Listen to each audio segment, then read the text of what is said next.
movies at last. Looks like it, Aunt Mattie. Huh. What, Dad? Hello, son. Well, daughter, how was the moving picture tonight? Lovely. Mice, that's what it was. Just a lot of mice. There wasn't anybody killed in the whole thing. No, well, then I'll stick to these. These don't talk. And that big cluck Norman Maine was in the picture tonight. Never does anything but kiss a lot of girls. Norman Maine is one of the best actors in pictures. You and your movies, that's all you think about. You shouldn't be allowed to go to him at all if you're asking me. Too bad I was so busy in the kitchen. I didn't hear anybody asking you. Hello, Granny. Hello, darling. But of course, no one ever listens to me. They do if they're within 10 miles of you. Gadding around picture shows. House all cluttered up with movie magazines. And the other day, I caught her talking to a horse with a Swedish accent. Now, sis, we're only young once, you know. Ah, Hollywood. You'd better be getting yourself a good husband and stop mooning about Hollywood. Do you know what she wants to do? She wants to go to Hollywood. I've known it all along. I've seen her making faces in the mirror and talking to herself. That's what comes of your movies. Why, what would you do if you did go to Hollywood? I'd be an actress. I would, I tell you. I've always known I could. Guys, wouldn't it be wonderful to have a movie star in the family? Oh, Miss Blodgett, may I have your autograph? You may not know it, Alec, but you're practically on your way to bed. Oh, Miss Blodgett, you're my favorite actress. Won't you tell me the secret of your success? Oh, let me alone. I asked her, what's come over you? I'll tell you what's come over her. She's just a silly little girl whose head has been turned by the movies. And the sooner she forgets the whole thing, the better off she'll be. Why will I be better off? What's wrong with wanting to get out and make something of myself? What do you do that's so much better? Just because you're satisfied to sit here all your life, you think you can laugh at me. Well, someday you won't laugh at me. I'm going out and have a real life. I'm going to be somebody. You know, if it was spring, I'd say give her a good dose of sulfur and molasses.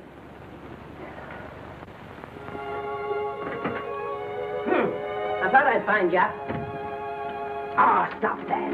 Now, stop crying. That isn't going to do you a bit of good. Oh, I'm crying because Aunt Mattie and Alec make me so mad. Oh, Alec and Aunt Mattie. Fiddlesticks. They're not important. You're the only one that counts.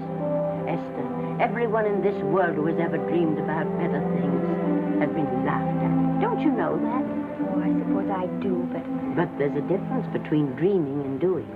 The dreamers just sit around and moon about how wonderful it would be if only things were different. And the years roll on and they grow old. And by they forget everything, even about their dreams. Oh, I don't want to be like that. I want to be somebody. Oh, yes. You want to be somebody. But you want it to be easy. Oh, you modern girls give me a pain. When I wanted something better, I came across those plains in a prairie schooner with your grandfather. Oh, everyone laughed at us as they did at all the other pioneers. They said this country would never be anything but a wilderness. We didn't believe that. We were going to make a new country. Besides, we wanted to see our dreams come true. Oh, Granny, it must have been wonderful. It was wonderful. But don't you think for one single minute that it was easy, Esther Blodgett. We burned in summer and we froze in winter. But we kept right on going and we didn't complain because we were doing what we wanted to do. Can you understand that? Yes, I can. Could you do it? Could you do it even if it broke your heart? Because remember, Esther, for every dream of yours you make come true, you'll pay the price in heartbreak. Oh, I know what I'm talking about. You may not believe it, but I was a young girl once. And a very pretty young girl. A lot prettier than you are. And I was in love with your grandfather. And when some Indian devil put a bullet through him, I felt as if it had come right straight through my heart, too. But I remembered all he taught me. And I went right on. I buried him out there in that wilderness with my own hands. And I went right on that same day. And I kept right on going, even when your mother was born. Oh, Granny, I want to make it worthwhile.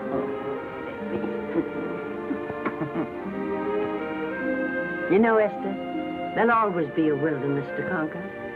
Maybe Hollywood's your wilderness now. From all I hear, it sounds like it. But if you've got one drop of my blood in your veins, you won't let Mattie or any of her kind break your heart. You'll go right out there and break it yourself. That's your right. Here. Oh, here. Stop that nonsense. Here. Take this and go to your Hollywood. Oh, I can't take your money. Well, why not? It's your savings. Well, I was only saving up for my funeral. Now I don't think I'm ever going to die. Oh, Granny, how can I ever thank you? By giving me your word of honor that you'll never tell a living soul where you got that money. I promise. Remember, if you do, I'll have you arrested for robbing me.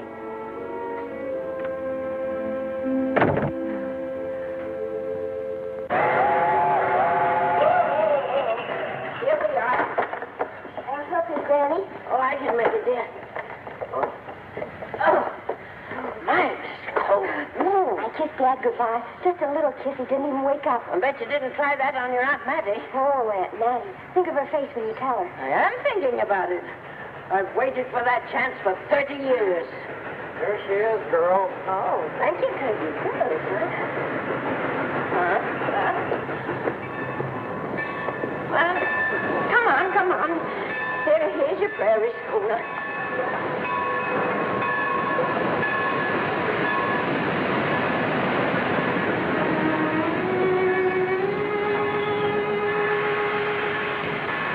All aboard. Oh, Granny. Go on. Goodbye, Granny. Goodbye. I'll be waiting for you in those movie pictures. Don't tell Mattie. You know, my eyes are not as good as they used to be, but my ears are all right. So you remember, talk up good and loud. All aboard. Bye. Bye. Bye, Granny. Bye.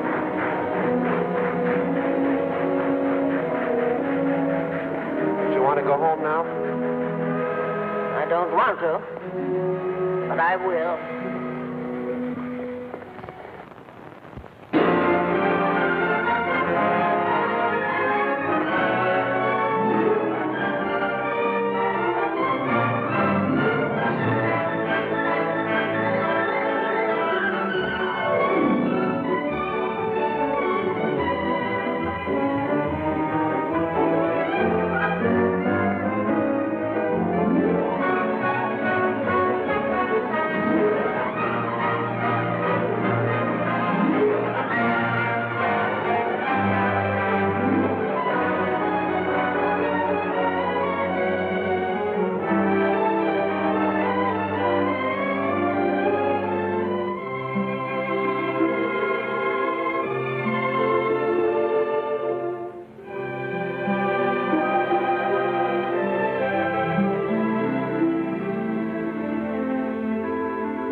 Good afternoon.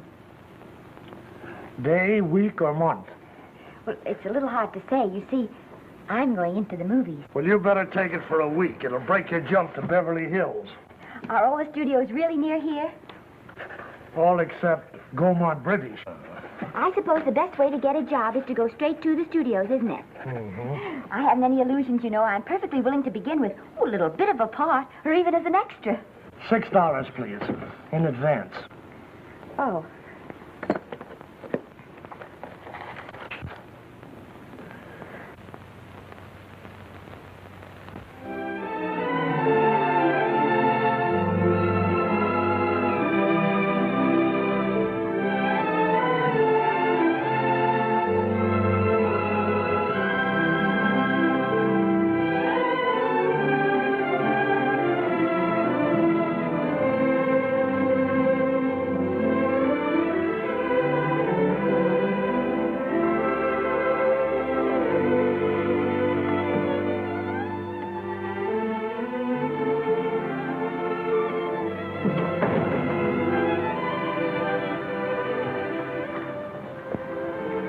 I beg your pardon.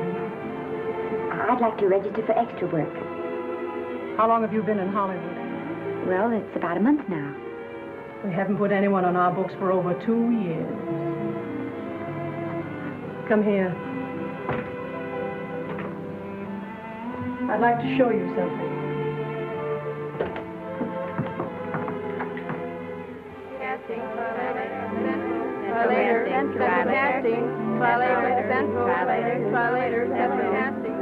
Every time you see one of those little lights flash, it's somebody asking for a job. Every time you hear them say, try later, it means there isn't any job. You can't keep the girls at the switchboard long. They go crazy. Every one of those little lights thought it was going to be a star. You still want to go in the movies?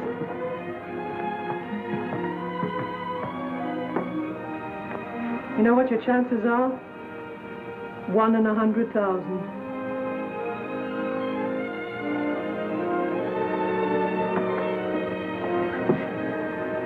But maybe I'm that one.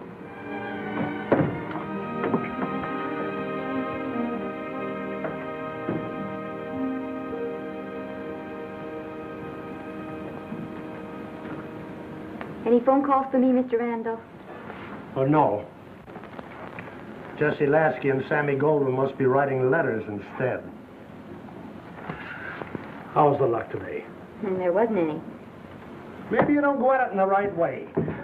Now, take Danny McGuire here. He knows the ropes. Don't you, Danny? Sure, I've had him around my neck for years.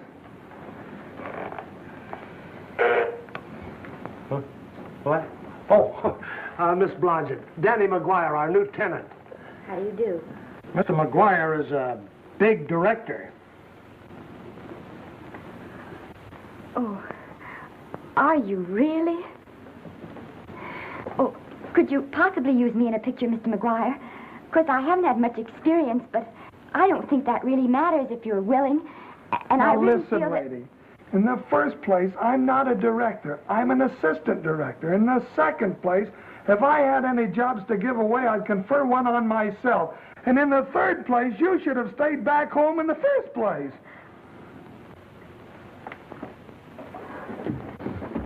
Oh, now look what you've done. Hey, wait a minute. Hey, don't be that way. Don't do that. Gosh, I didn't mean to get tough, but a guy thinks he's being kidded when somebody asks him for a job and he hasn't got one for himself. After all, I'm not a big enough shot to hurt your feelings. I'm sorry. It wasn't just that. It was a lot of things. Looking for a job every day and never getting any nearer to it. I guess I was beginning to get a little scared. I know. Lady, do I know. Well, there's only one thing to do for that feeling when you're tired and sunk and down to your last nickel. Come on and I'll buy you a drink. Well, it's not as bad as down to the last nickel. I've still got $11 left. $11? You're going to buy me a drink. Come on.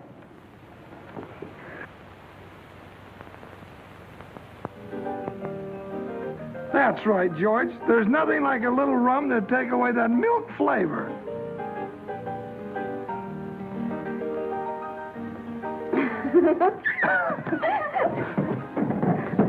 I beg your pardon. Certainly.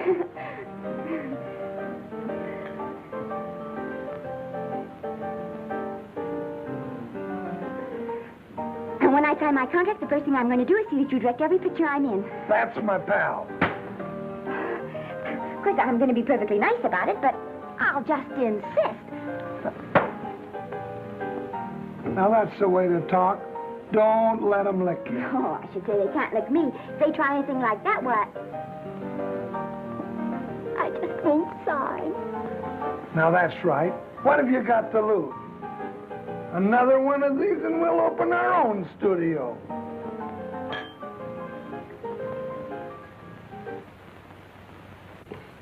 Bill rendered $24. Past due. Remit without further delay. Me.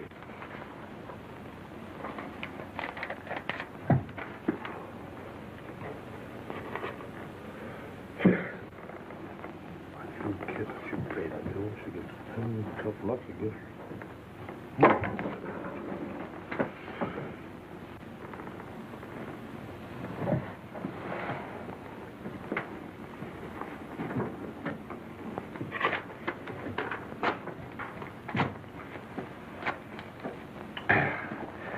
There you go. The fifth race. Tri-cap. Who's riding tri-cap?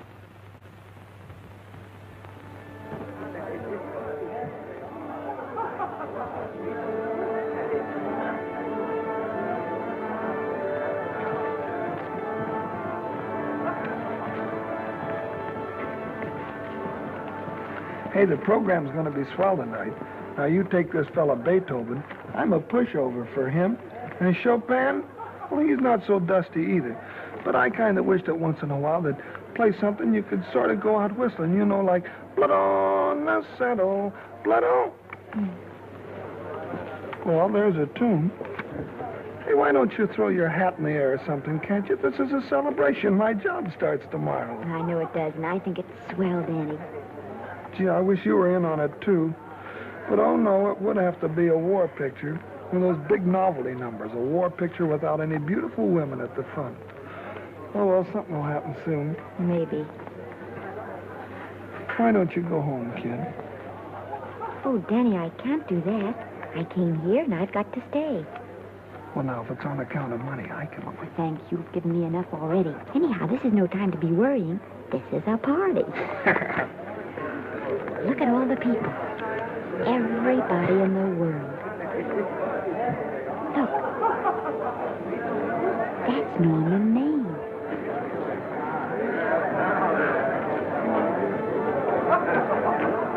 And he seems to have had that one extra cocktail.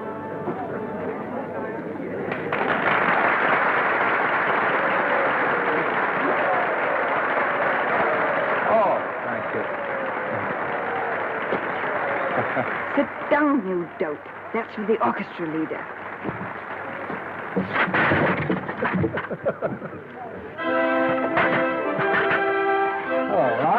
Hello, Norman. Oh, Mr. Maine. Mr. Maine, put your arm around Miss Regis. Otto, this is a Hollywood Bowl. Oh, afraid of crowds. Go on, get out of here. What's the matter? You getting too big to bother with photographers? Don't want any pictures taken now.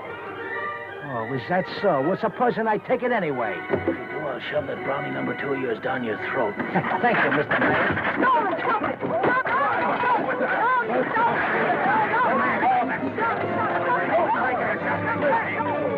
Take it easy, Mr.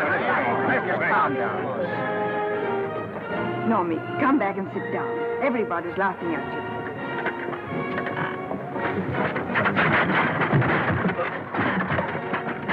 All right. Hi, Norman. Is he always like that? Well, I suppose he has to sleep sometime. Oh, and he's so wonderful on the screen.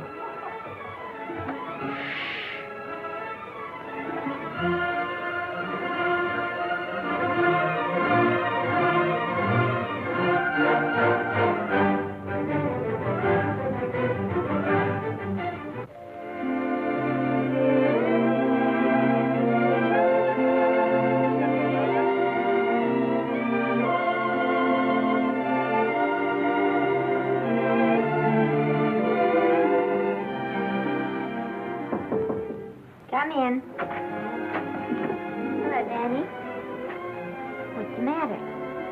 Well, believe it or not, I got a job for you. Danny, that's wonderful. When do I go to the studio?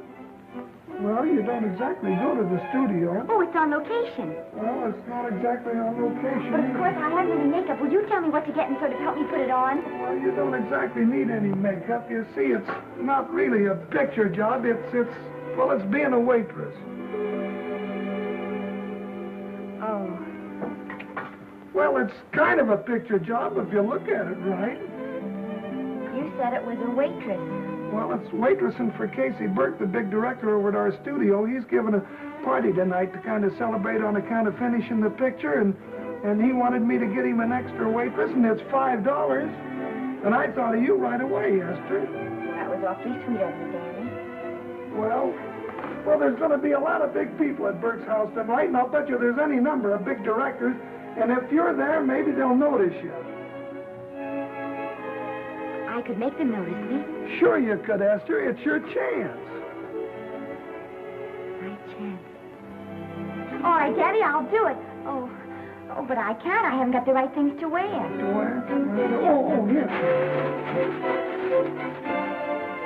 Now, you don't think the wardrobe department's right next to my office for nothing, do you? A perfect fit.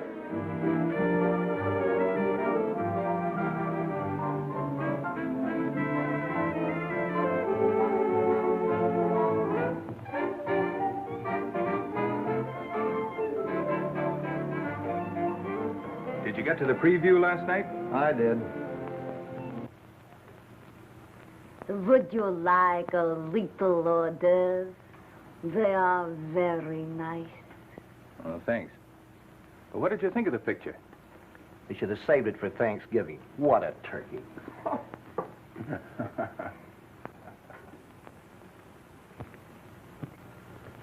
Will you have some hors d'oeuvres? You do like hors d'oeuvres, don't you? I don't think there's anything so enjoyable as hors d'oeuvres before supper, and these are rarely delightful.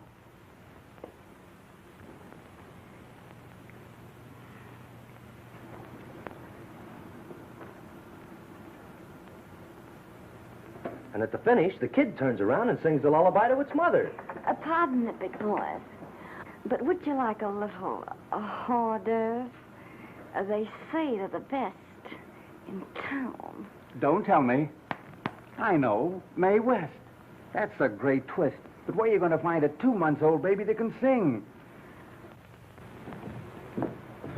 Hello, Oliver. Oh, hello, Casey. Do you want to fire me now or wait till you see the picture? I'm not a director anymore. I'm a male nurse. What's the matter with the picture? A guy by the name of Norman Maine. His work is beginning to interfere with his drinking.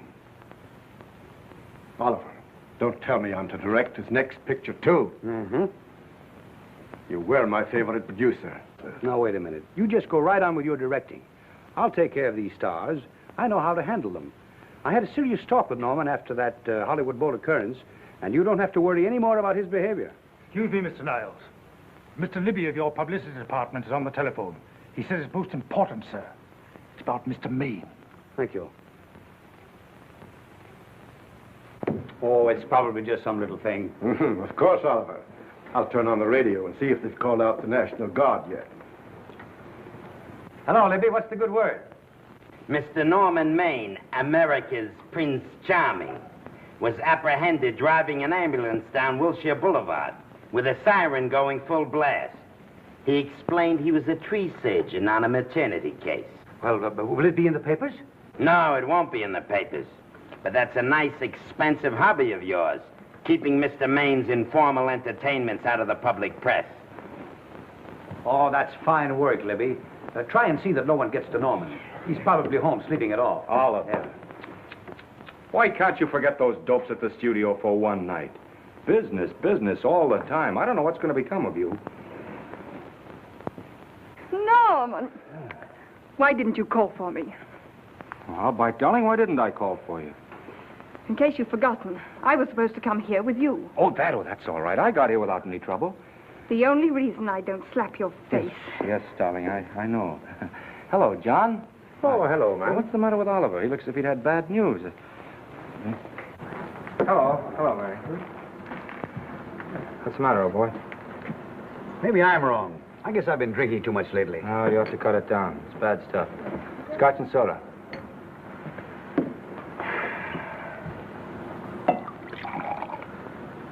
Come on.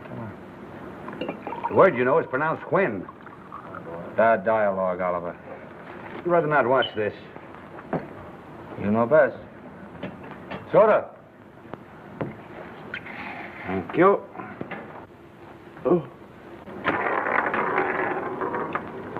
Go ahead and say it. I've got it coming to me. Don't make it tougher on me, Norman. I don't want to stand here and preach, but take a look at my side of it. I'm trying to make pictures with you. I know. Costs are going up, and the grosses are going down. No, it isn't that. I've made lots of money with you, and I can afford to take a loss. But I hate to see you going the way of so many others. Why don't you get Lloyd's to insure you against me? You can't get insurance against a man forgetting who he is. You're a great star, Norman, but there's nobody so big that he can afford to have people refuse to work with him. Who doesn't want to work with me? You... Quiet. Listen, I know plenty of people who do. Yes, and so do I. But your real friends can't stand seeing you start to fall apart. What do you mean by that? The first signs are always the same. Not being able to remember your lines. Cameraman struggling to cover your hangovers. And all because you have to have a good time. Every day and every night. Listen, I've warned you for a long time, Okay, Norman. Oliver, you're a swell guy. You won't lose any money on me. I'll promise you that. I'll be ready for the curtains when the time comes. When it does, here's my epitaph. And now I think I'll have a little drink. Scotch and soda.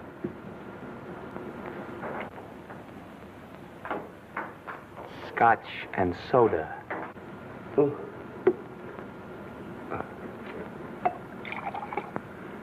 Come on. A little soda? Caviar? No, thank you. Yes, pardon me. Ah, lovely. No, I mean the caviar. Mm-hmm. No, don't go away. I'm starving. Really. Which would you take? Well, I don't know. Don't you know? Oh, I don't know either. It's hard to choose. Well, I think I'll take caviar. Mr. Maine doesn't care for any more. Do you know me? No. No, Normie doesn't care for any more. I think I shall get very drunk indeed.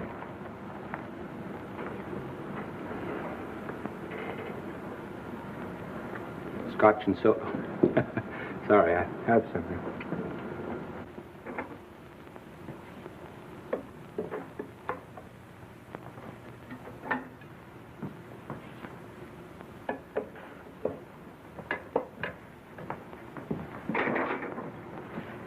Oh. Mind if I help?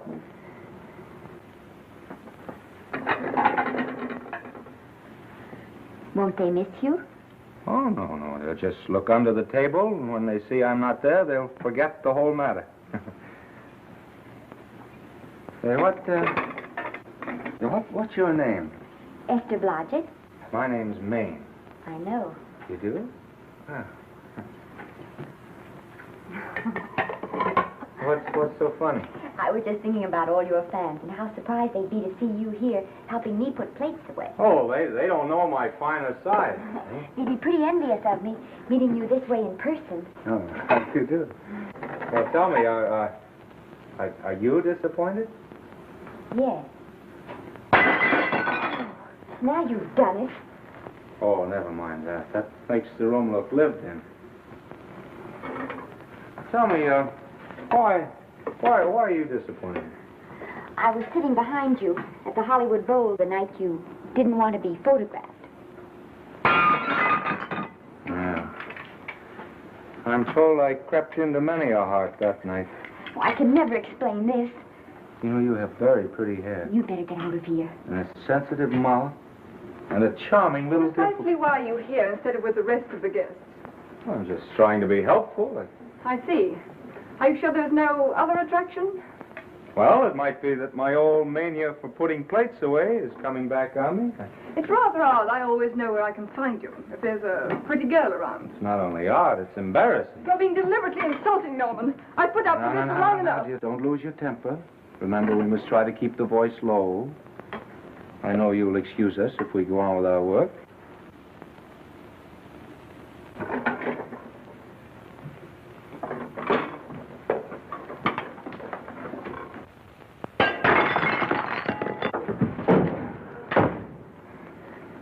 Now see what you've done.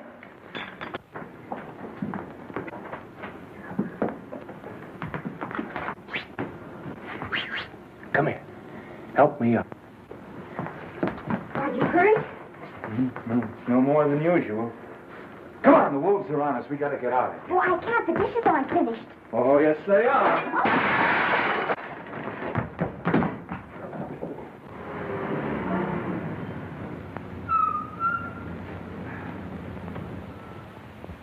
Well, I bet I know what you're going to say now. What? Good night.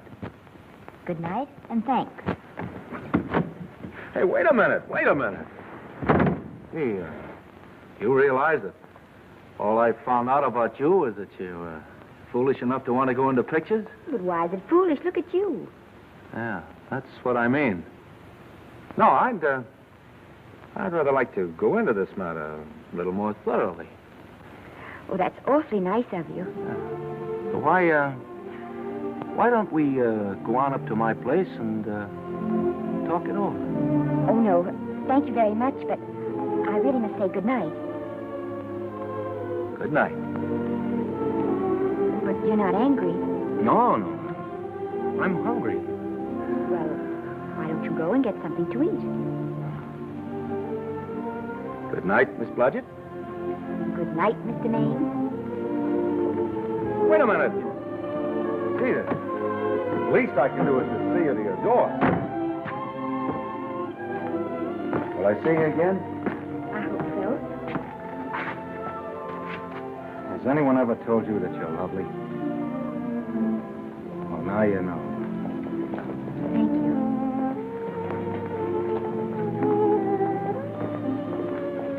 This is hard to say, but I want to say it anyway. You know, on the screen, in private life, you know. But whatever I do, I still respect lovely things. And you're lovely. You understand? Yes, I think I do. And it isn't that bump on the head that's doing this. Well, I'm glad.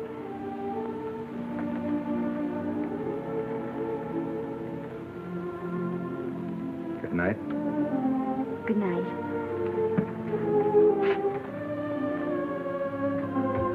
Hey!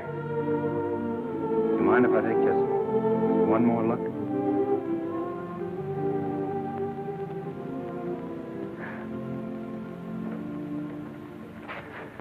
Go away. Quite impossible. I wouldn't even consider it. No.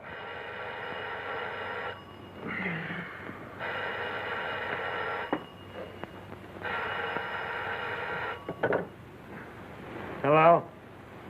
Who is it? Who? Norman? What have you done now? You're not in jail, are you? Oh. Yes, I see. Oh, it's that again. I see. She's beautiful. Yeah, I know. You want me to give her a screen test? Yeah, certainly. She's got wonderful possibilities. Oh, you know she's got something. Well, you knew all the other ones had something, too. Oh, no. I tell you, Oliver, she's got that sincerity and honestness and sincerity and honestness that makes great actresses. Oliver, I am so sure of this girl that I want to take the test with her myself. Listen, Oliver, you've worked hard. You're entitled to a break. You get...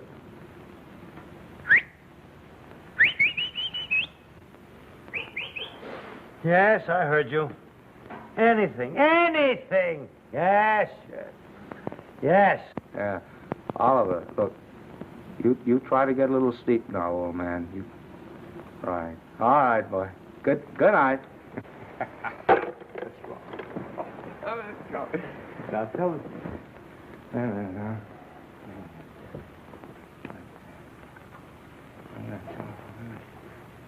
Telephone book. Telephone book. What is it? Telephone. Hey, Waldo, telephone book. Over here.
Yes?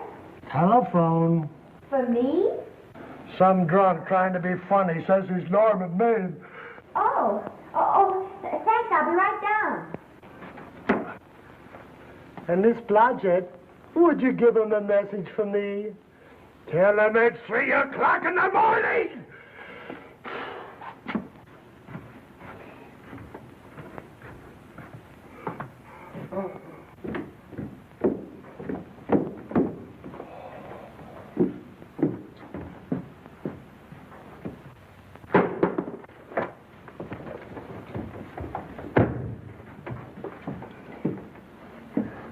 Hello? What? Oh.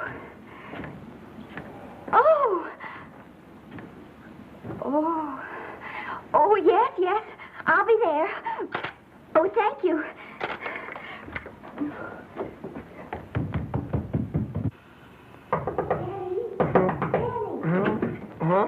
Daddy, what do you think? I'm going to take a test tomorrow, and Norman Main's helping me do it. I'm taking one, too. Garble's assisting me.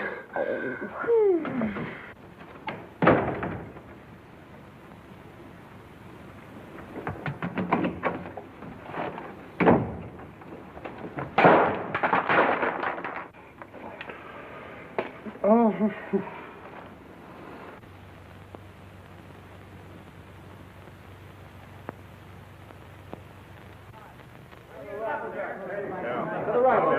Move that Gobo in. Put a silk on that broad. No, the Yankee. Is this light too hot for you, Haley? Okay, but cut down on your backlight. Put a double on that 90. Bring it down a little. That's it. Now put it. Pull down on that 150. Get pulled down on that 150. Okay. Run it here.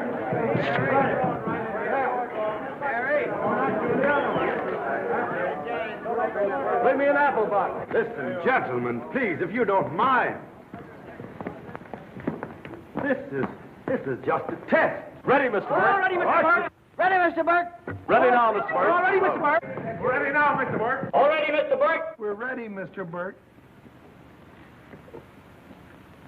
All right, let's take it. Quiet! Quiet! Quiet! Quiet! Quiet! Ready, Norman? Yeah. You ready, Miss, what's your name? He'll soon know your name, Esther. The whole world's going to know it. But I'm so scared. Maybe I better not try it today. Oh, come on. Now, don't be foolish. They all had to go through this.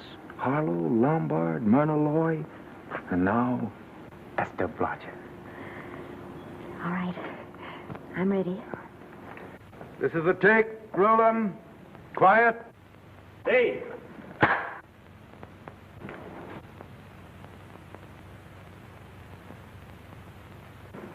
I may as well tell you that my whole organization thinks I've gone a little nuts to sign you.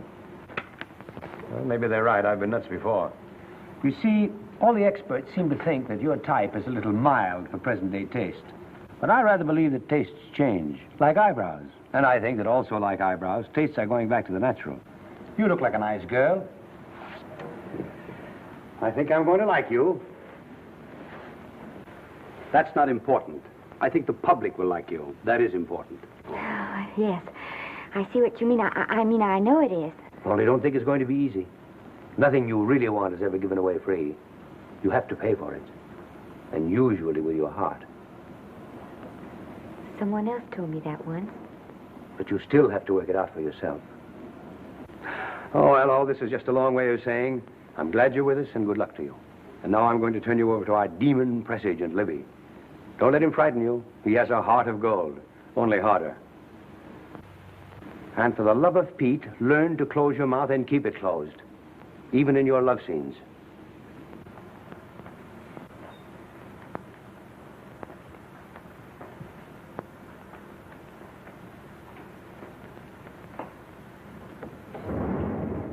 Are you a Russian? No, I was born in Fillmore, North Dakota. Oh, no. First saw light of day in a mountain cabin, a trapper's hut, high up in the Rockies. Go on. Well, I always wanted to be an actress. Dreamed of footlights as Lonely Kitty. Are you sure there's no Russian in your family? Positive. That's a shame. Well, what does your father do? He's a farmer. Social registerite father. Fed up with hypocrisies of 400, sought wilderness for consolation. There amidst the mountain flowers, he raised another blossom. His lovely little daughter. What's your name? Esther Victoria Blodgett.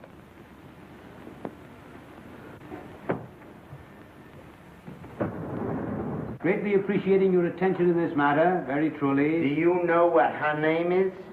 Esther Victoria Blodgett. Hey, we'll have to do something about that right away. Esther Victoria Blodgett. Well, that Blodgett's definitely out. Let's see, Esther Victoria, Vicky. How about Vicky? Oh, I think that's terribly cute. Let's see, Vicky. Vicky what? Vicky. Pronounced Vicky. See, Esther, Besta, Sesta, Desta, Festa. Oh, that's very pretty. Jester, Hester, Desta, Lester. Vicky Lester. Oh, I like that. Say it. Vicky Lester. Say it again. Vicky Lester. Say it again. Vicky Lester. Say it. Vicky Lester. Say Vicky Lester. Vicky Lester. Vicky Lester. Vicky Lester. Vicky Lester. Vicky Lester. Flash. Oliver Nile Studio discovers new starlet, a Cinderella of the Rockies. Her name is Vicky Lester.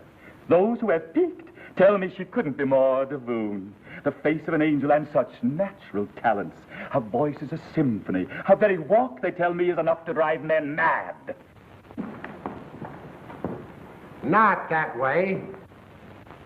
Get the lead out of your feet. Lift them up.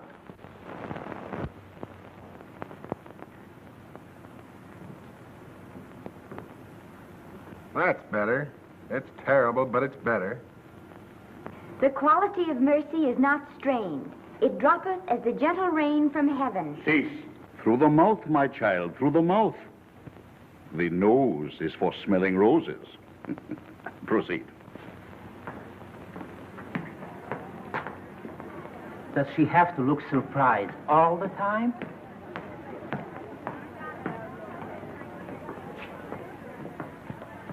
Anyway, it's just a rough sketch. Pretty small mouth, eh? Oh, well. Give her that Crawford smear.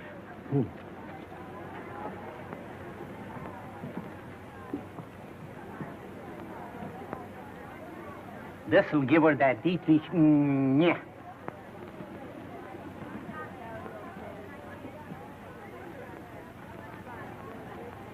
We're on the wrong track.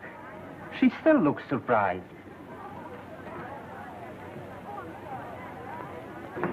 Listen, drunk people. We're shooting on the set this morning, not in the commissary. Now, come on, snap into it.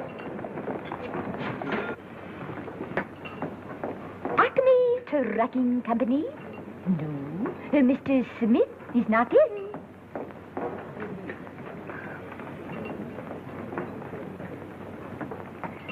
Acme Trucking Company.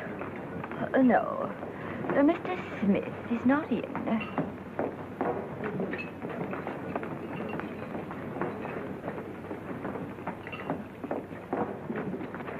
Good morning. What can I bring you, Mr. Maine? That just shows how long you've been here.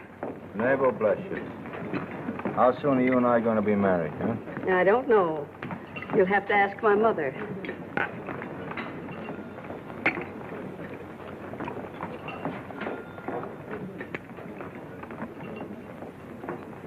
Acme Trucking Company? No, Mr. Smythe is not in. Acme Trucking Company? No, Mr. Smith is not in. Acme? No, Smith ain't in.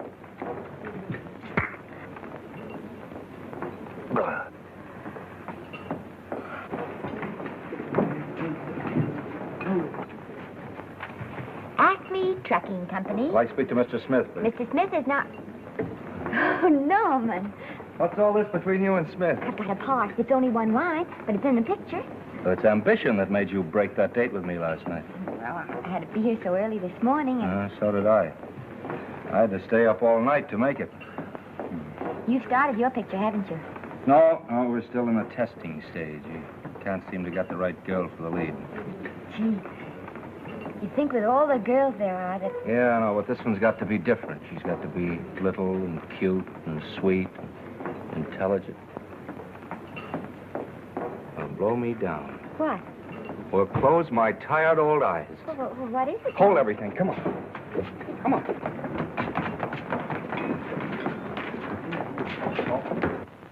Well, you've been through the whole casting directory. I'll work day and night, Mr. Niles. And I'll work with her, Oliver. And I can be mean or nasty or anything you want, Mr. Niles.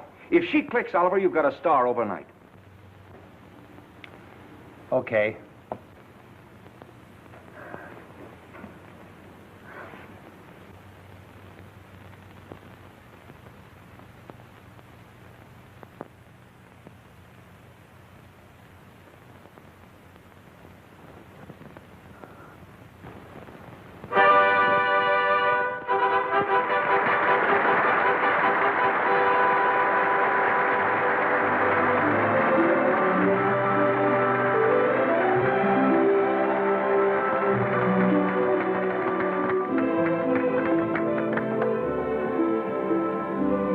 Wait till you hear them at the end of the picture.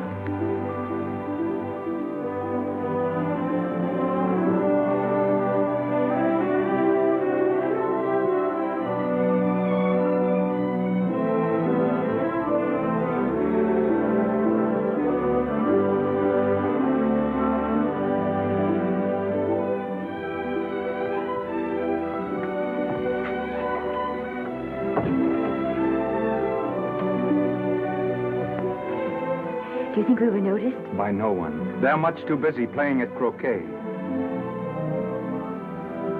I've loved you all my life. But we only met 2 days ago. That's when my life began.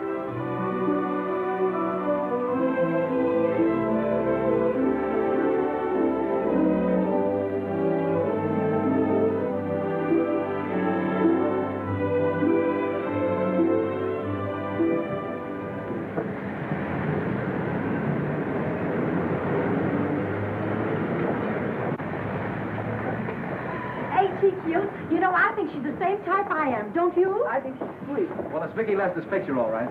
I think she was much better than he was. These producers are so horribly dumb. They won't know how good she is. Well, maybe it's because she's a good girl. Oh, Maine's not so bad, but it's Vicki Lester they'll go to see. Isn't she, darling? I think she's the most precious little thing I've ever seen. The knockout, Libby. You might mention that when you write your review. That Lester kid's a gold mine. Didn't you like Norman Maine? Was he in it? Libby, I'm afraid we have another hit. Huh? It's in the bag, neatly tied up with beautiful pink ribbons. Say, where are Norman and Vicki? I don't know. I thought you had them. I wish they'd come. We're having a party at the Trocadero. Isn't it thrilling running away from people? Norman, it's so exciting, So new. A star is born. Come on, run.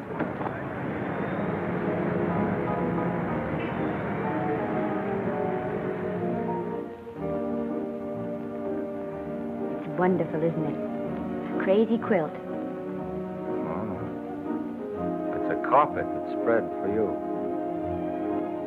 It's all yours from now on, you know? Come, Esther. You're a success.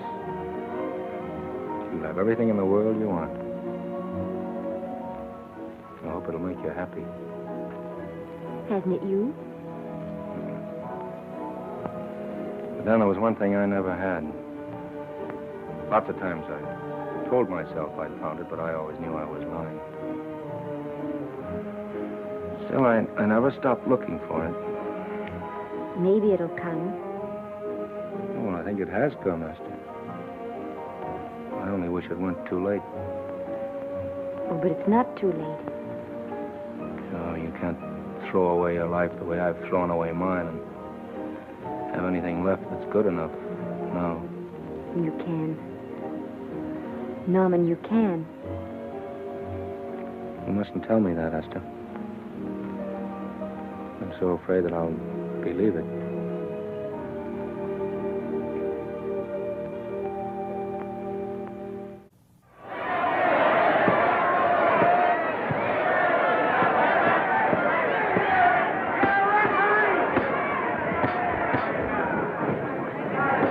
Gotcha.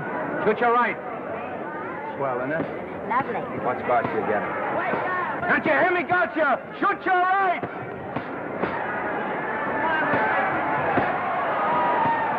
Get down. Gotcha got him. Gotcha got him. He did, didn't he? Yeah, but he'll be up, though. You like it? Sure I did. You like me? Sure I did. Oh, that reminds me. Will you marry me? No, thank you. Come on, Gotcha. Finish him. Why won't you marry me? Wasn't that dependable? Hey, shoot your right. Throw away your money? Break him up in there. Break him up. Drink so much. Well, suppose I quit drinking. Yes? Come on, Gotcha. Shoot the right in there. The right. Suppose I save my money. Yes? There he goes. Let him have it. Suppose I became absolutely dependable on all occasions. Yes?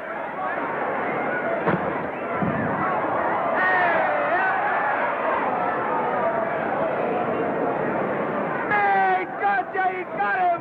He got him. He certainly did.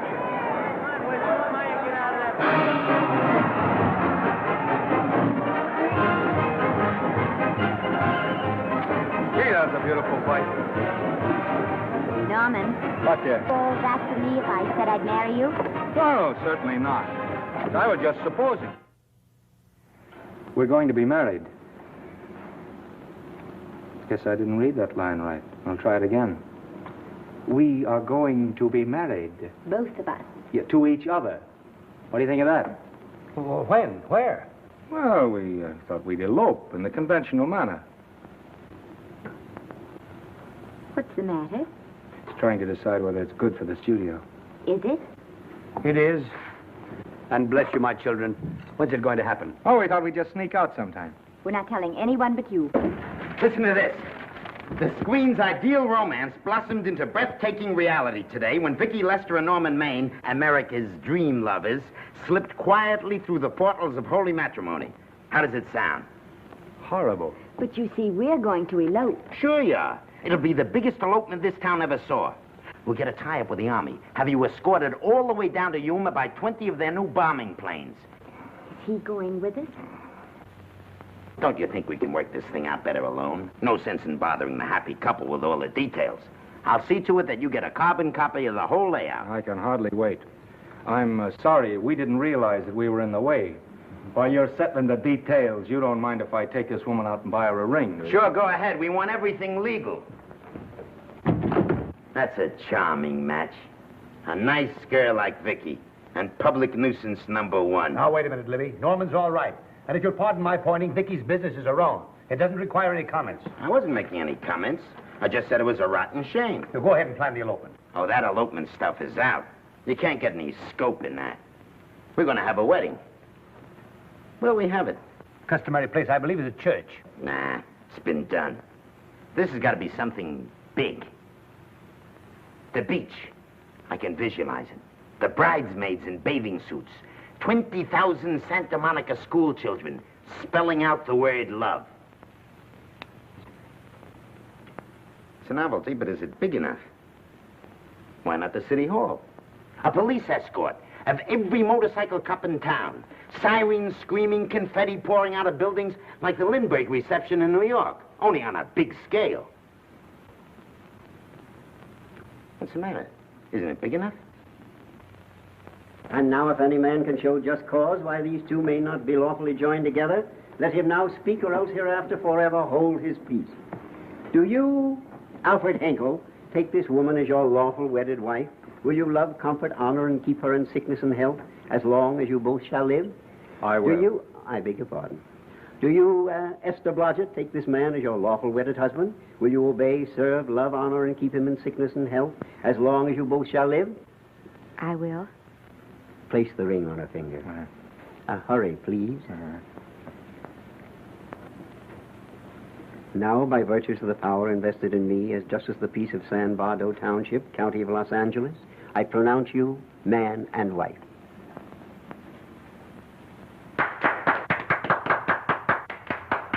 Quiet! And now I must exercise my prerogative of office. I hope you'll be very happy, Mrs. Hinkle. Thank you. Thank you, sir. Oh, Thank Danny. you very much. Now, if you'll please sign the license. Oh, yeah. You know, Mrs. Hinkle, I can't help but believe I've seen you somewhere before. Oh, really? Well, I believe this is the first time I've ever been in San Bardo. You know, your face is familiar, too, Really? Mr. Hinkle. There I you are, want- sir. Thank you very much. Oh, Here's your thank you, receipt. sir. Thank you.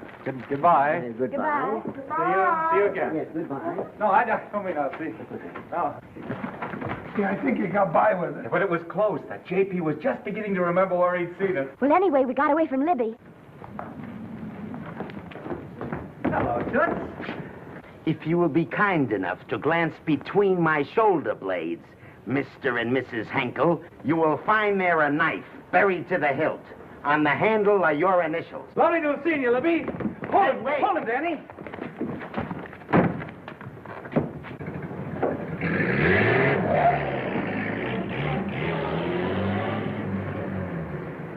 There go a couple of rats I raised from mice. Well, they got a right to get married, haven't they? I haven't got any right to double-cross the public, and I haven't done it yet. Hey! People versus Porky Washington, who is charged with violating Section 600. Young man, you're in contempt of court. Operator, get me the Los Angeles Tribune. I've a good mind to put you under arrest. Wait till I make the score. You wait, too. Tribune, give me the city desk. Johnny, this is Matt Libby. I got a flash for you.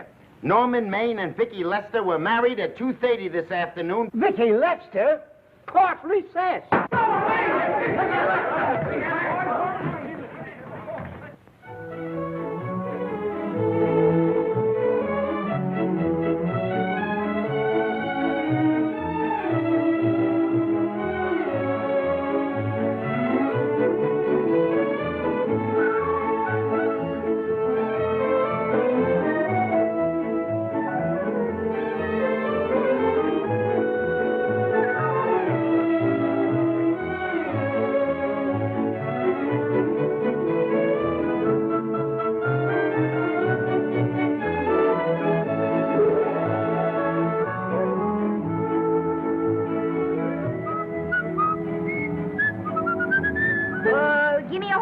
great big horse, a great big buckaroo, and let me wahoo, wahoo, wahoo!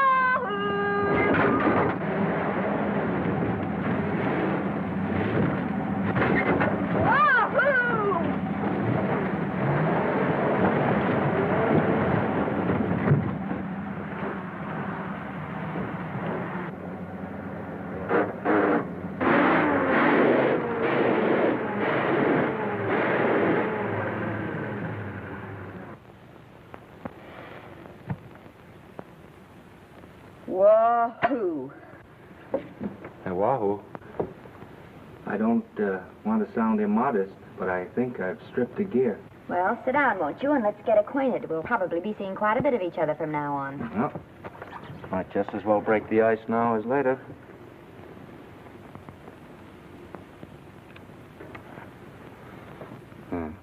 Now we're old friends. Say, have I got time for a shower before dinner? Plenty, if you can find the shower. I never can remember where that thing is. Does it pull out or slide under? Here, I think I can find it. Nope, it's the linen closet. Here it is. Nice work. Oh, half the time those things are just luck. I'll see if I can disinfect this steak.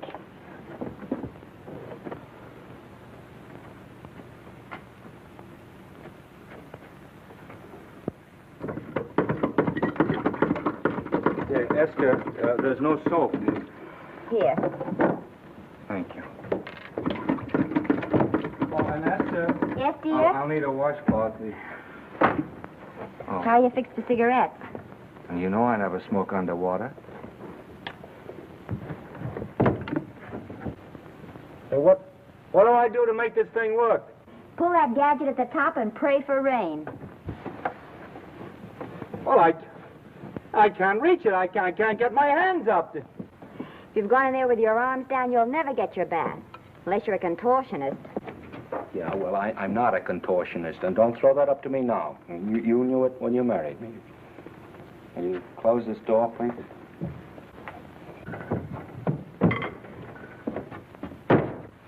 Thank you.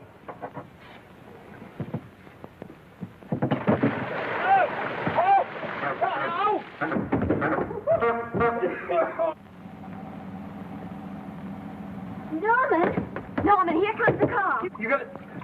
Huh? Here, quick. Quick what? Quick, go out and stop them and ask for help. Oh, I'll catch cold. Oh, you'll get warm again. Yeah, I don't. Dear, they'll recognize me. Now, if you keep your face down, go on. There may not be another car for a week. Well, howdy, partner. Howdy. Stuck? Yeah, how'd you guess it? Can you get us some help? Well, I reckon not. You know, it's a long way to town. We're pretty busy down at the place. Well, I got to get out of here. I've got my wife with me. Doesn't she like the country? No, and we're short of food. There's a lot of game in them woods. You know, well, my wife can't shoot. Well, you're sure up against it. Sorry I can't do anything for you. Well, wait, listen, I'll be frank with you. I'm Norman Maine. Who? Norman Maine. Well, my name's Judd Baker. Glad to have met you. Well, so long. Hey, wait a minute. Listen, you don't...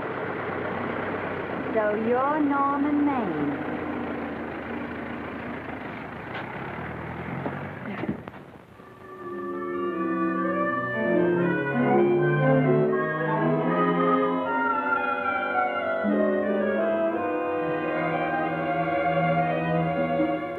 I got my prestige to look out for. I'm supposed to be the best publicity man in the racket. And they laugh themselves sick when I even try to get a decent mention of Maine. Yes, I know how sensitive you are, Libby, and I don't like to see your feelings hurt. Thanks, boss. Now, Vicky, there's a dish for free space. But if Maine swam across the Pacific, the papers would keep it a secret. Well, the exhibitors don't like him, the critics don't like him, the public don't like him, and I don't like him. Who likes him?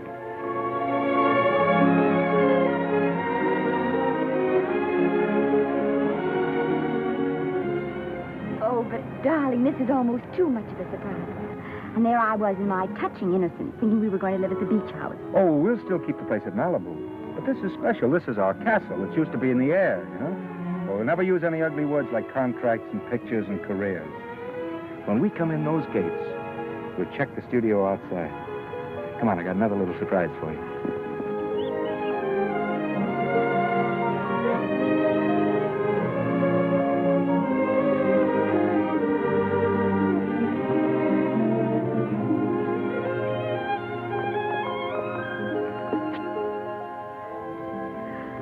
Norman, it's lovely.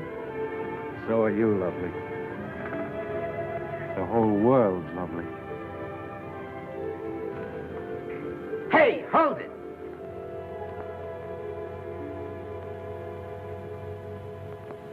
That's it. Caption: their honeymoon never ends. All right, let's get some pictures. Now, if the bride will sit here and the groom stand behind her, we'll have something unique. Now let's go after something different. You sit down and she'll stand up. Pretty radical, isn't it? Yeah, but in a nice way. Okay, Otto, fire. Caption: their honeymoon begins anew. Ah, the producer. Caption: their honeymoon ceases abruptly. Hello, Oliver, glad to see you. No, I'm glad you're back. Thank you. Vicky, how well you're looking. Hello, Oliver. Am I interrupting? Yes, thank you. Just want a couple more pictures. That's enough for both of them. What they're asking for is exclusives of Miss Lester. Alone. Oh, I see. Well, come on, Oliver. Let you and me get exclusive. See you later, Vicky. Oh, don't worry, Otto. My camera smashing days are over. Yeah. They ain't your only days that are over. Oh, hold that, Miss Lester. Gorgeous. Well, Oliver, how's the dividend situation? Very pleasant. I think we'll show $2 million on the next quarter. Oh, smart move of mine to sell my stock, eh? Oh, well, when you need money, you need it. Well, some people save up for just such an event. You know, there's bound to be a rainy day occasionally. Yeah, but as a citizen of California, I've always refused to admit that. Yes, I know, but still it does rain. Well, anyway, you can thank me for some of those dividends of yours. Mm-hmm. Oh, can't you? Oh, sure. That was a little too quick, Oliver.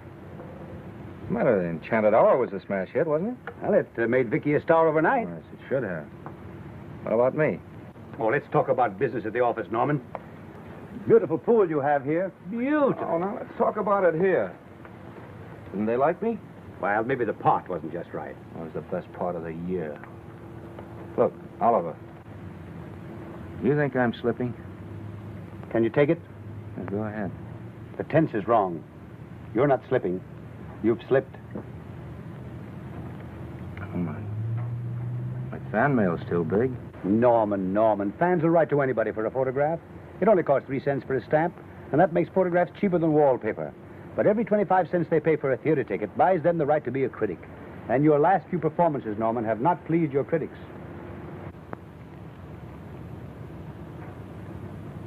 You remember I told you I'd be ready for the curtains when the time came? Here it is. Let's call off the contract, no hard feelings. We're not quitting, either of us. There's no explaining these things. We've all seen how the public turns. Maybe we can turn them back. I've got a swell script lined up for you. About Esther. If you think that I'm going to get in her way... Well, as a matter of fact, as it happens, there's no part in this story for her. I'd more or less planned to star her in a picture of her own. With that young Pemberton opposite her. He's coming along nicely. Good for young Pemberton. All right, Oliver. We'll make a try at it. Let's hope it's not too late.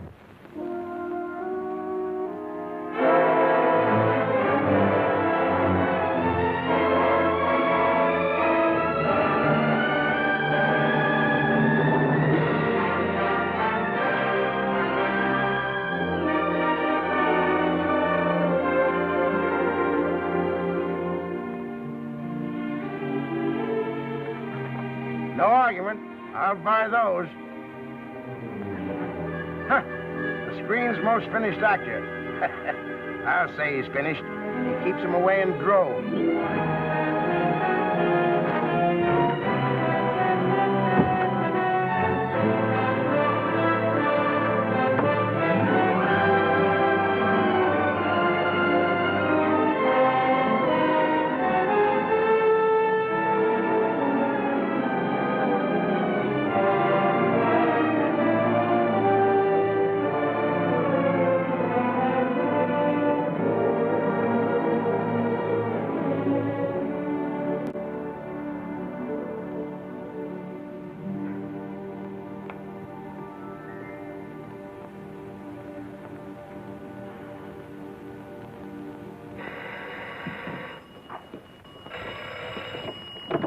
Hello?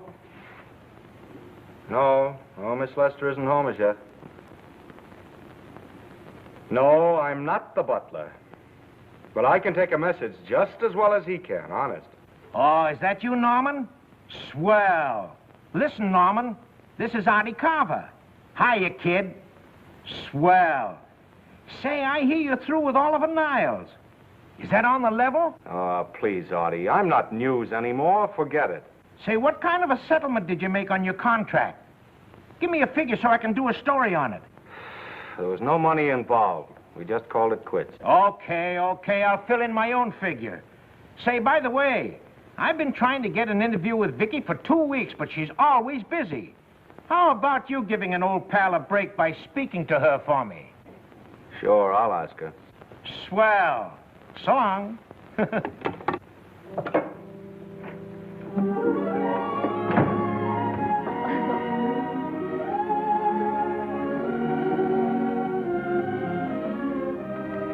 I didn't mean to be late, darling, but Casey wanted... All right.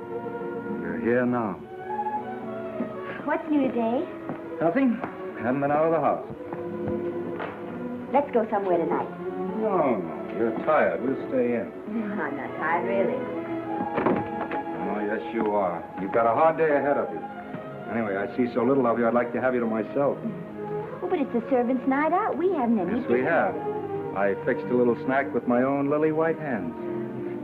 I'm learning to cook in my spare time. Then I think I'll marry you. Oh, I get it. You want to make an honest cook of me, huh? Comes in on wheels in this joint.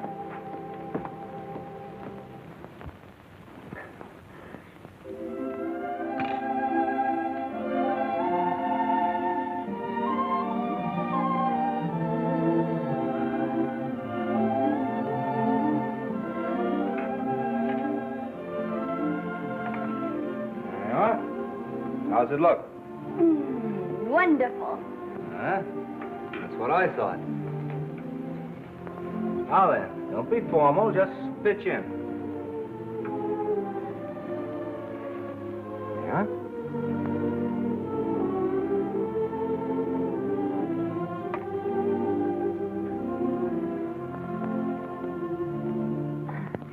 I'm afraid my mouth's not quite big enough. I'll measure it next time and make them to size. A little hard to lift, too. In fact, I think I'll take those measurements right now.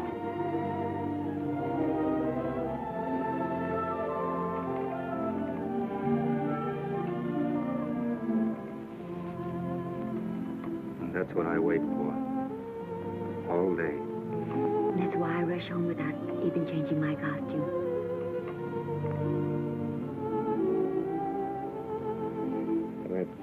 We're forgetting that we're hungry. Would you like a sandwich? Thank you. I still have a little work on this one.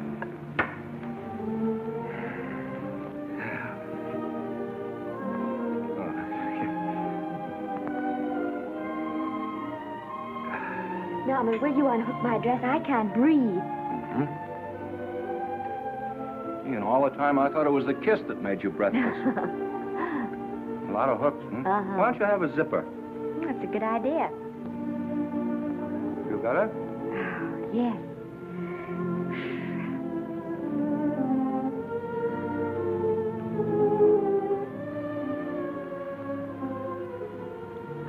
Don't look now, but I think that guy on your left is in love with you. I hope so.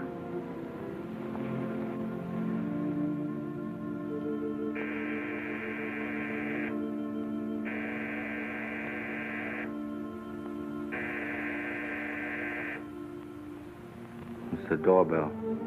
Is it? Maybe they'll go away. Oh, I never do at a time like this. Here. Just a minute, dear. I'll be right back.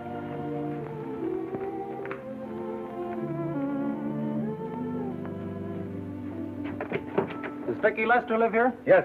I got a package for her. I'll sign for it. Who are you? I'm her husband. Oh, sure. Sign right here, Mr. Lester.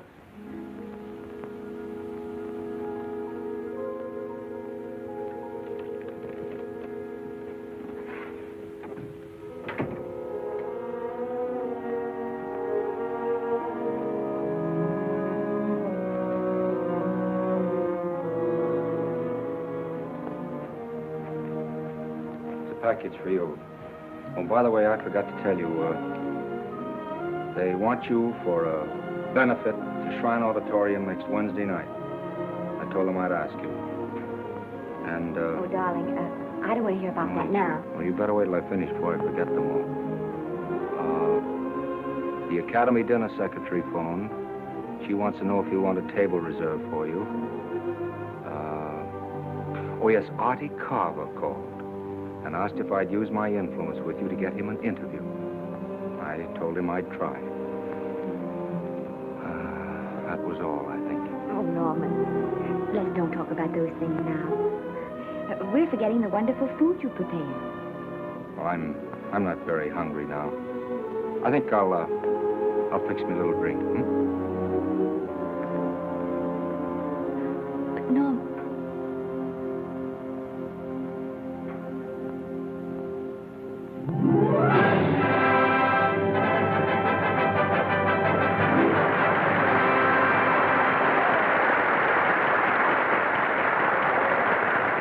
Norman would come. Stop worrying. And think how nice that statuette is going to look on your mantelpiece. Do you suppose anything's happened to him? But of course not. He's just been held up in traffic. You think about that statuette. And now we arrive at the climax of the annual dinner of the Academy of Motion Picture Arts and Sciences, the highest award within our power to bestow. We have already applauded with our hearts as well as our hands, while awards have been given those gentlemen who during the past year have rendered distinguished service to the motion picture industry. We now pay honor to the ladies, or rather to one lady. We offer to her the Academy Award for the finest performance of the past year. She has already had the world's acclaim, but this is the tribute of her fellow workers, the men and women of this industry. It is not only my pleasure, but my privilege to present this award to the actress who created the unforgettable Anna in Dream Without End, Miss Vicki Lester.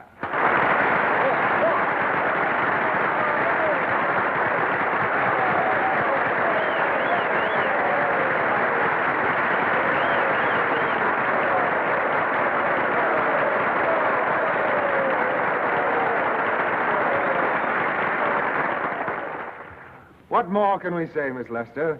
This says it all for us.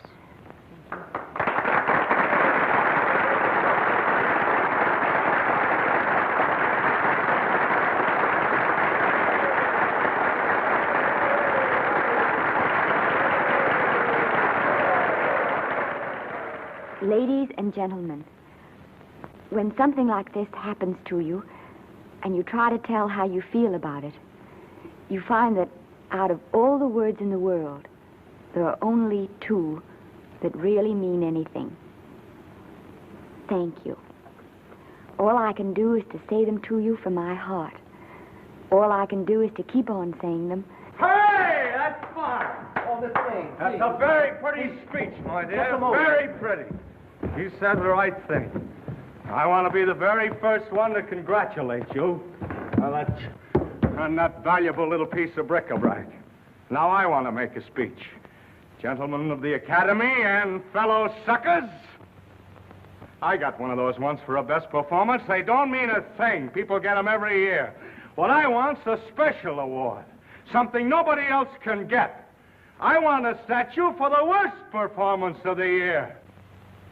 In fact, I want 3 statues for the 3 worst performances of the year, because I've earned them. And every single one of you that saw those last masterpieces of mine knows that I've earned them. Libby, start the music. What I'm here to find out is, do I get them or do I get them? Now answer, yes or no.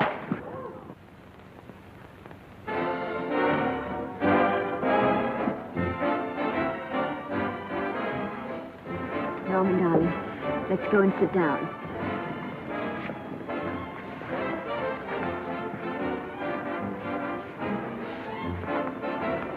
Come on, Norman, sit to that. Glad to see you, Norman. Hello, Norman.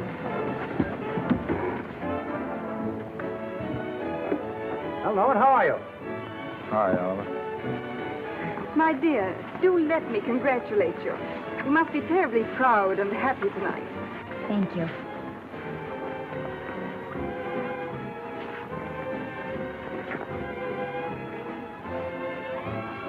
Somebody give me a drink.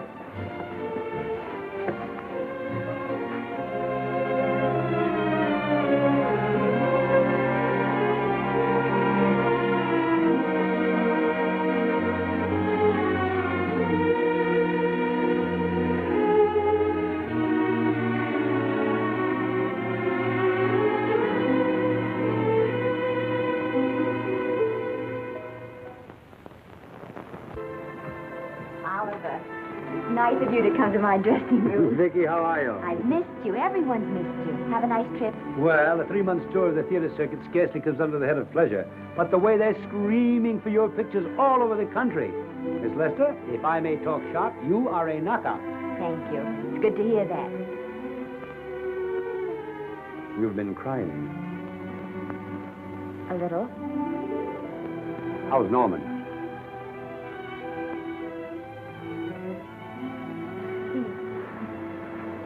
Well, he's trying awfully hard, Oliver. Letting Norman leave this studio was the hardest thing I ever did. There was nothing else I could do. I know. Has he been... Is he all right? He's gone to a sanitarium. He really wants to stop drinking. And I think he could only... Well, perhaps if he could start working again, it would be some encouragement. Oliver, could you do that? Yes. Oh, thank you. But he mustn't ever know I told you. He won't know, and you mustn't worry. I want you to keep up your good work in this picture. I'll try, Oliver. That's the one thing I can do for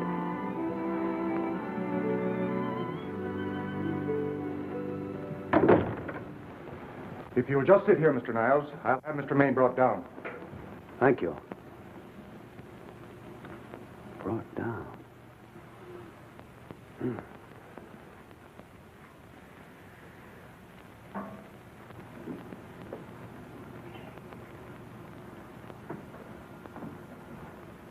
Hello, Oliver. Welcome to Liberty Hall. Hello, Norman. Well, no, Mr. Niles isn't slipping me a case of scotch, Cuddles. This is just a handshake. This is Cuddles, Oliver, my social secretary. We go everywhere together. How are you feeling, Norman? Fine. Getting along remarkably well, Cuddles tells me. He says you ought to see some of the boys. Let's sit down. Yeah. Cuddles, we really don't need you. Touching, isn't it? Can't bear to have me out of his sight. Are you comfortable here, Norman? Comfortable. It's positively luxurious.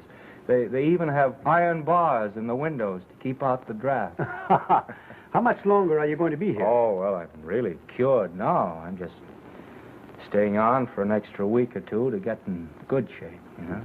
After all, there's no particular hurry to return to the cameras. That's what I wanted to talk to you about. I've got a script with a fine part for you in it. Gee, Oliver, that's great. That's great. Who plays opposite me? Well, it is not exactly the lead. Young Pemberton's doing that. But I tell you frankly, I consider your part better than the lead. Oh, I see. It's better than the lead. Well, of course, it isn't terribly long. But it's one of those parts that makes an impression on you. They'll be thinking about you all through the picture. Mm-hmm. Well, the thing is, Oliver, I'm pretty well set at another studio. I'm not at liberty at the moment to tell you which one. You know yourself how those things are. Of course. But it's a big picture. He's one of the biggest of the year. Mm-hmm. And the part. Every actor in Hollywood would give his teeth to play it. Hey. Well, that's fine, Norman. Naturally, that will tie you up for a while. But we won't get to this picture for some time. And perhaps, if you want to consider it for later on, well, we'll be... I tell you, Oliver, you'd better not count on me. See, I've got several pictures lined up after this one, and they're talking to me about England. You know, they're doing some very interesting things over there, you know? Mm-hmm. Hey. What is it, Cuddle? Speak right out. We all love you. Your dinner. Oh, here we dine at 5:30 here. It makes the nights longer. Well, goodbye, Norman. I'm glad to see you getting along so well. Be out in no time. I'll have to introduce myself all over to a lot of people. They won't know me when I'm not drinking. Goodbye. Bye, Norman. Thanks for dropping in. That's fine. Yeah. Well, Cuddles? Alone at last, eh?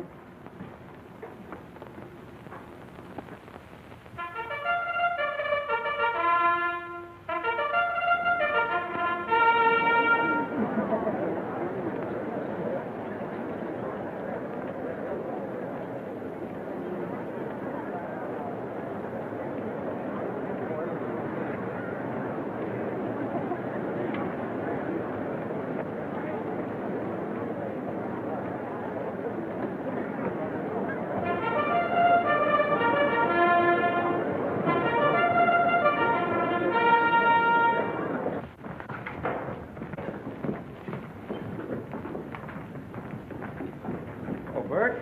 Sam? How are you, Marion? Oh, hello. Hello. Hello, Normie. Glad to see you. How I hate to run into these has-beens. They give me the creeps. Me too. He was good while he had it. And he had it quite a while. Hello? Hello, Mr. Maine. I haven't seen you in a long time. Oh, I've been resting. Ginger ale, please. Ginger ale and what?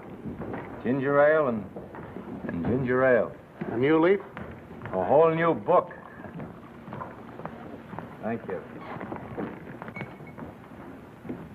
Scotch straight. Hello, Libby. Why, it's Mr. America of yesteryear. Do they let you wander about now without a keeper? Oh, sure. I'm a trustee now. Didn't expect to find you at Santa Anita. What do they do with the actors while you're away? Oh, they cut them into slices and fry them with eggs.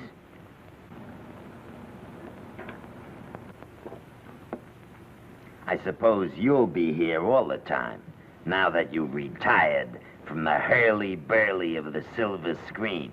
Well, we're living down in Malibu now, and pretty lonesome with Esther away working all day. Well, I wouldn't squawk about that if I were you. It's nice to have somebody in the family making a living. Oh, wait a minute, Louie. I don't want to forget that we're friends. Friends, my eye. Say, listen, I got you out of jams because I had to. It was my job, not because I was your friend. I don't like you, and I never have liked you. Nothing made me happier than to see all those cute little pranks of yours finally catch up with you and land you on your celebrated face. Where do you work, Billy? Always wait till they're down, then kick them. I don't feel sorry for you. You fixed yourself nice and comfortable. You can live off your wife now. She'll buy you drinks and put up with you even though nobody else will.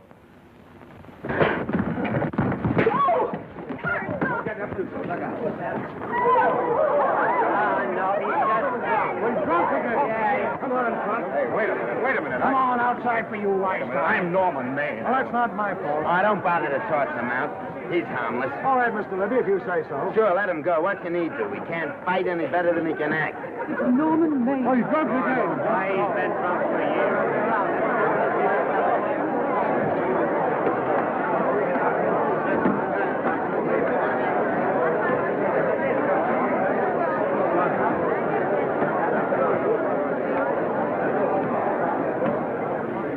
Give me a scotch. Double.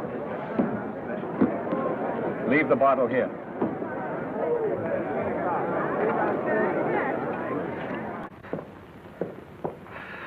Vicky, you'll be ill. Why don't you try to get a little sleep? But he's been gone 4 days. 4 days and not a word.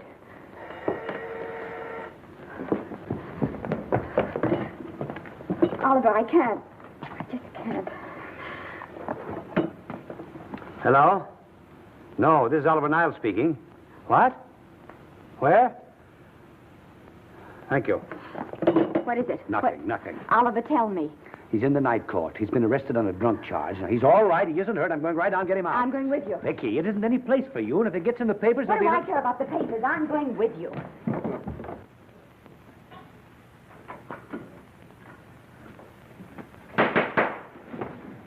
Division 30, Municipal Court, County Los Angeles, now in session. The Honorable Judge J. Parrish presiding. Be seated, please. Were you able to do anything? The judge wouldn't even see me. Ready, Your Honor.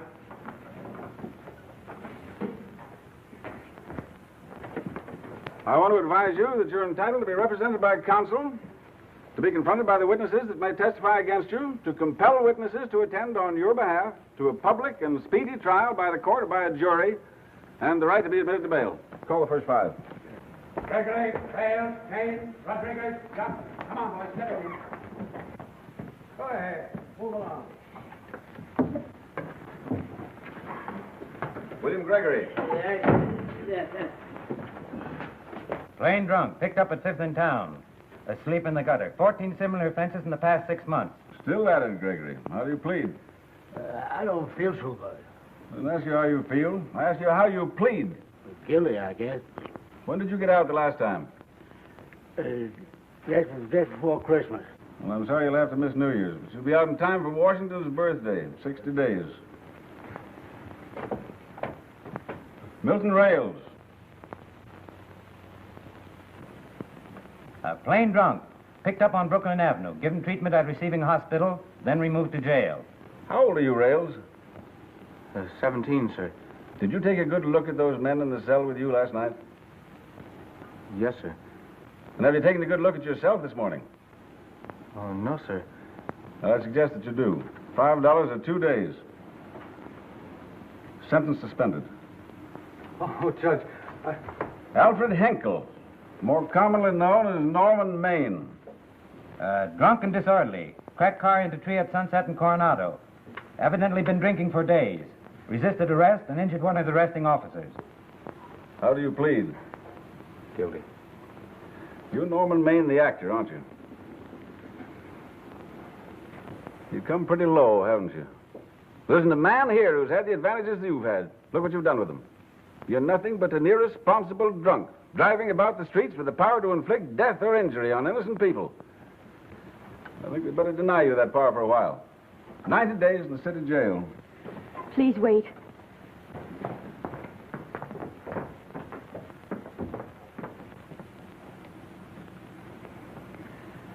I'm his wife. Yes, I recognize you, Miss Lester. Please, Judge. I promise you this won't happen again. I'll be responsible for him. If you just won't send him there. You realize that this man, when drunk, is obviously a menace to public safety? And you realize, too, Miss Lester, the responsibility you'll be assuming to this court and to the Commonwealth? I do. Sentence suspended. Prisoner remanded to custody wife. Thank you. You can get him at the jail entrance, madam. Jose Rodriguez. Plain drunk, picked up at 1st and Main. Second offense. How do you plead? I think I'm guilty, Your Honor. 60 days.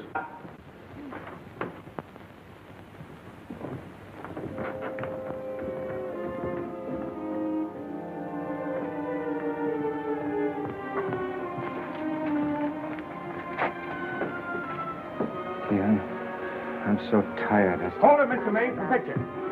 Oh, no. What please. about a statement for the press? Oh, no, please.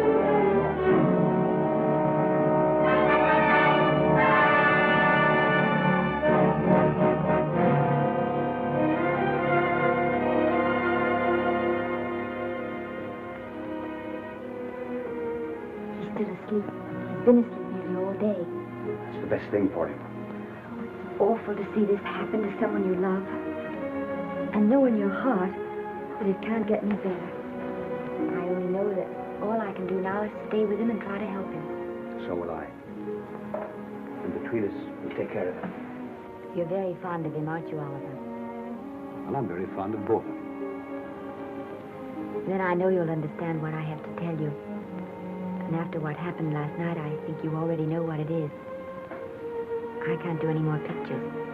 I'm going away for good with Norman. But you can't do that, Vicky. You're at the very peak of your success. And you've worked so hard to achieve it. That's what's been wrong. Oh, I've thought it all out. Maybe if I hadn't been away from him so much, last night and what went before, it wouldn't have happened. Oh, I know it's too late to think about that now, but it may not be too late to go away with him and start over somewhere. It's your life you're giving up, Vicky. so I can try to give Norman back his. Can you honestly tell me I'm wrong to do it? No, Vicky. I cannot honestly tell you that. Then there'll be no more Vicky Lester.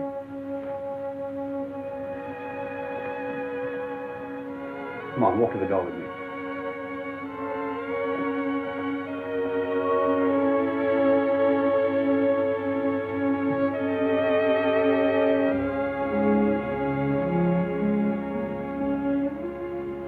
Goodbye, Vicky Lester.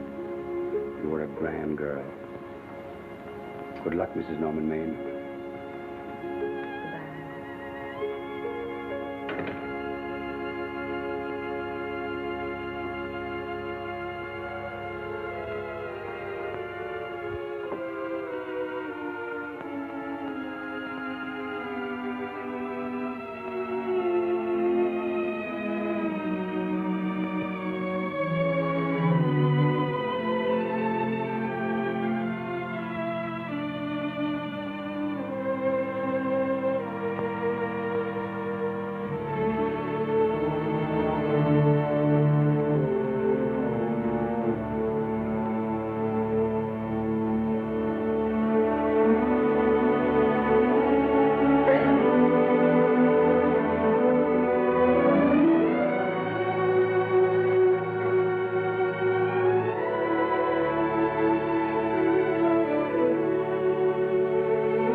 Darling. This is Maine coming in to apologize again. I'm sorry, dear, but it isn't you. What other troubles have you got? None. I was just playing a scene with myself. Now, look. I'm just coming out of the jitters, and you're just going into them. This is a swell household. Isn't it? I'll tell you what we'll do. I'll promise to brace up if you'll go on the wagon. I guess I have been drinking too much. You know what I'm going to do? I'm going to be an athlete. You mean with great big muscles and everything? Well, roughly speaking. Going to join the YMCA? It costs too much. I'm going wading out in our front yard. Now? Sure. Would you like me to go with you? Sure, if you'd like to. No, me. I don't think I will. It might spoil this beautiful, natural wave. Yeah, I guess that's right. But, darling, look, could you have a hot toddy... some hot soup for me when I come back? Some hot soup? Yeah. And I'll make some of those nice sandwiches. Norman, do you have to?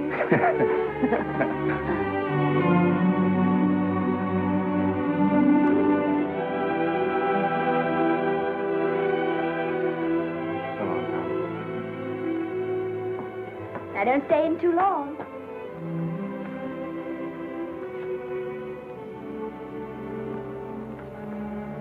Hey! You mind if I take just one more look?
first drink of water he had in 20 years. And then he had to get it by accident. Pardon me. How do you wire congratulations to the Pacific Ocean?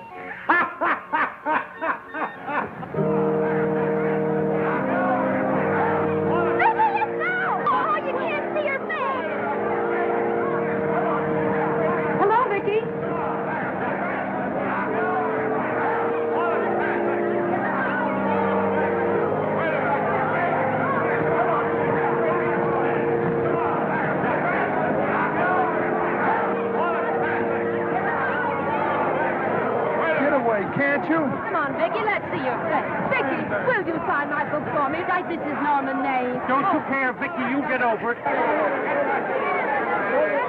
Stand back, can't you? Don't you cry, dearie. He wasn't so much.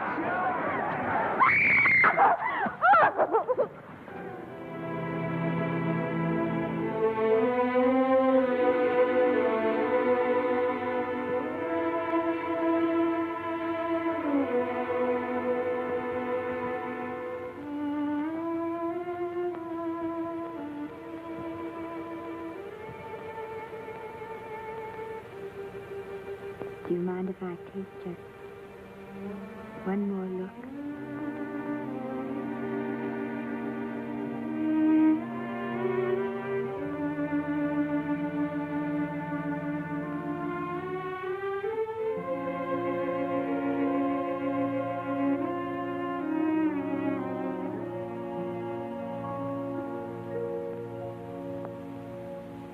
Here are the paychecks for the servants, Graves. You'll find a very nice bonus in each one. Miss Lester asked me to thank you for your kindness and service. If there's anything I can do for the little lady, I should be glad to do it. She would appreciate your attending to the closing of the Beverly Hills house. Put down those trunks. Put it down, I say. Well, where is she? In the bedroom. Who are you? Oh, I'm her grandmother. Get out of the way.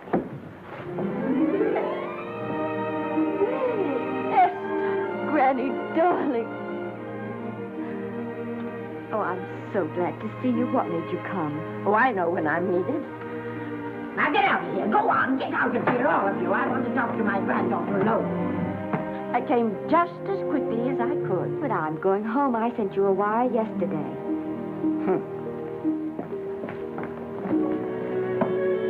Sit down. Is it true that you're going to quit the movies? I never want to hear them again.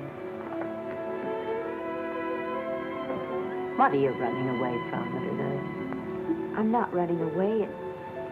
It's just that I can't go on. My heart isn't in it anymore. Once I told you, if you get what you want, you have to give your heart in exchange. And you said you were willing. Do you remember? I remember. Well, it seems to me that you got more than you bargained for. More fame, more success, even more personal happiness. Maybe more unhappiness. But you did make a bargain. And now you're whining over it. I don't think I'd feel so very proud of myself if I were you, Esther. I'm not, Granny. But my mind's made up. And I'm sorry I gave you the money to come out here. It was just a waste. Oh, but Granny... I was proud of you, Esther.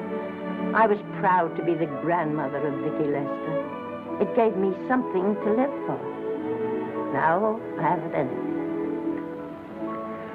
I know. Oh, I want to be strong, but I can't go on.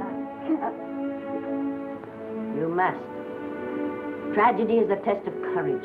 If you can meet it bravely, it will leave you bigger than it found you. If not, then you'll have to live all your life with a coward.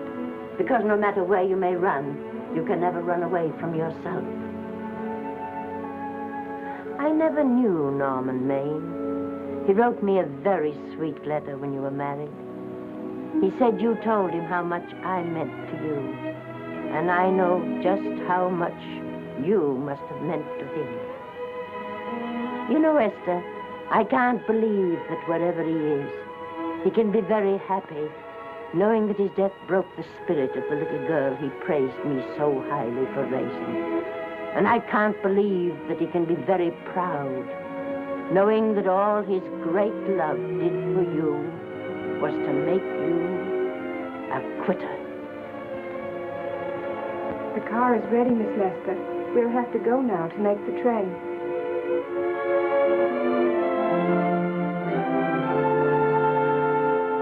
Put the car back in the garage.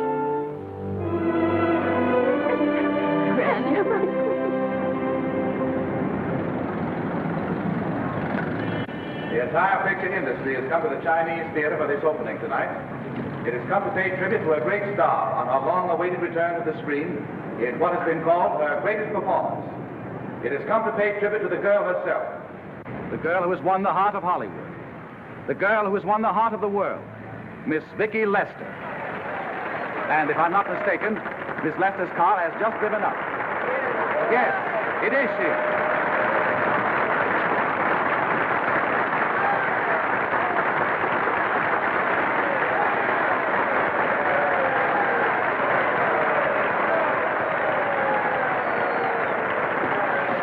This doesn't scare you too much. I scare very slowly, young man. Big smile, folks, please.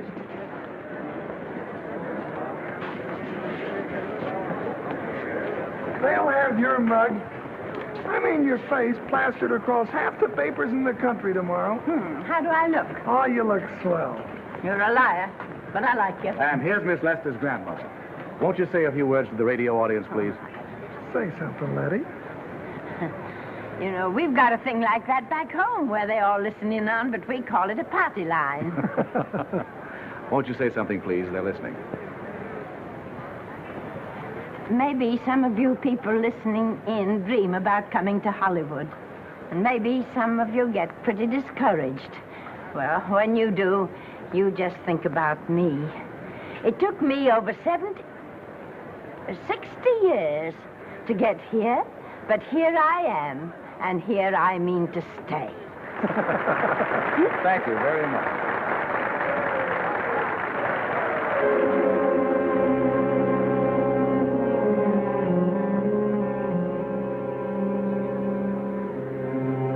Miss Lester. This microphone is on an international hookup. Throughout the world, your fans are hoping that you'll say a few words to them.